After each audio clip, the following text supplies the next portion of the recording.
Good afternoon. It's a pleasure to be here.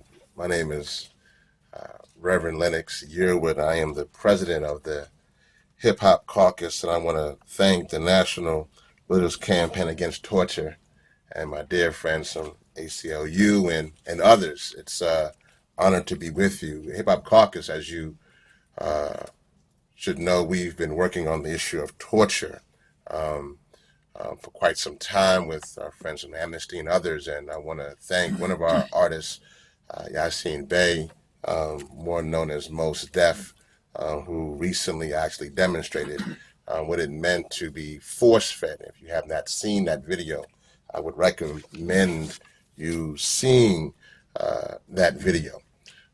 But I wanted to really approach this time from two angles. My two worlds before becoming president of the Hip Hop Caucus. One, as an Air Force officer.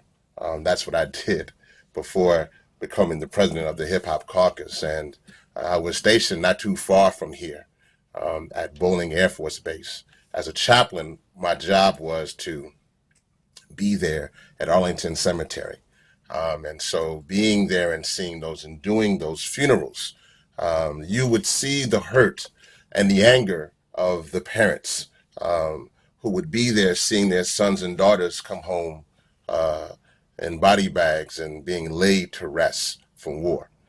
My other world was as a young minister from Louisiana and burying young people and having to do funerals in which I would have to fight mothers and fathers because their children had been slain due to gun violence.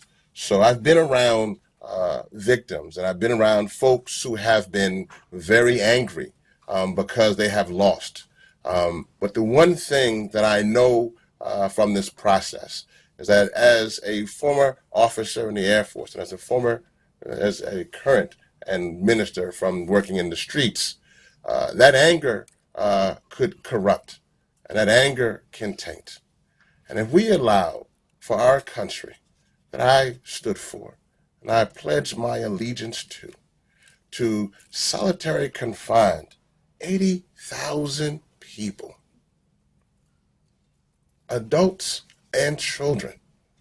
It makes me wonder as an officer, what kind of country am I fighting for? It makes me wonder right now as we move forth to end solitary confinement, to know that we can do better. We can do better. But when our children are being confined, what does that say about us as a nation? What is the indictment, not against that child or that adult, but what is that indictment against us as a country? When we have to confine people in solitary confinement in the numbers of 80,000 or more, when we must confine children, what is that saying about us as a nation? So we must and we can do better. So we must end this inhumane practice, and we must end it right now. We are pushed forth as a nation by our creed and our honor to do what's right. And if we can't get this right, to stop confining children, then what can we do? We can and we must do better. Thank you.